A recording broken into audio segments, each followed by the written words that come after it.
To protect my daughter, I trapped her in a small machine, less than 10 square meters. Every time I brought supplies, we kept our distance. My daughter had a rare disease and could only breathe filtered air. I thought she'd live her whole life in this coffin. But then, the unexpected happened. The purification system suddenly powered on, and even worse, yellow gas began pouring out into the streets. Anyone who inhaled it collapsed. I walked down the street confused, but before I could take more than a few steps, a larger wave of gas rushed toward me.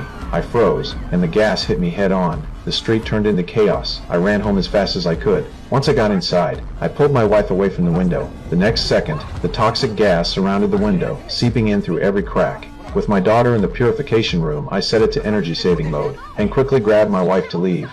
The gas was rapidly moving upstairs. We had no choice but to run to the top floor. A kind elderly couple lived there, and they let us in. We stepped onto the balcony, looking down at the terrifying scene below, speechless. But that wasn't the worst part. The entire city was covered in toxic fog. The gas had caused a power outage, and though my daughter was safe in the purification system, the backup battery wouldn't last until tonight. I decided to take the risk and go downstairs to change the battery. I carefully tested the air. The gas was invisible and odorless, but deadly. Changing the battery would take over 10 minutes, which most people wouldn't survive. I suddenly remembered an elderly man downstairs who always kept oxygen tanks in his house. For my daughter, I decided to climb down using the water pipes. Before entering the toxic fog, I took a deep breath, holding it in, and quickly made it to the target floor. I broke through a window and entered the elderly man's home. Just as I was about to search, I saw the elderly man lying on the floor, but he was already dead. I didn't have time to feel sorrow because I was running out of air. Even worse, the oxygen tank he usually carried with him was nowhere to be found. I panicked, grabbing a flashlight and searching everywhere, but couldn't find it. Just as I was about to suffocate, I found the oxygen tank in the corner.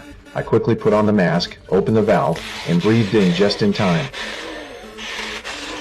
Once I recovered, I grabbed the backup tank and was about to leave when I heard a noise from the bedroom. Driven by curiosity, I raised the hammer and opened the door, only to find a small dog inside. Strangely, the dog was fine and was even excited. I wondered if animals were immune to the toxic gas, but soon, the sight inside disproved that theory. The mother dog in the room had already died. I was puzzled, but didn't have time to think more. Back home, I successfully swapped the battery for my daughter and brought some supplies. To gather more batteries, I went back downstairs. The street was littered with bodies, foaming at the mouth. The scene was horrifying. I tightened my grip on the oxygen mask and crawled under a car, gathering as many batteries as I could. Just as I was about to leave, I heard a whistle. Curious, I walked over and saw a large group of people. I approached them and found out they were soldiers sent to evacuate survivors. The whole city had fallen, and the higher-ups decided to seal the city after rescue operations.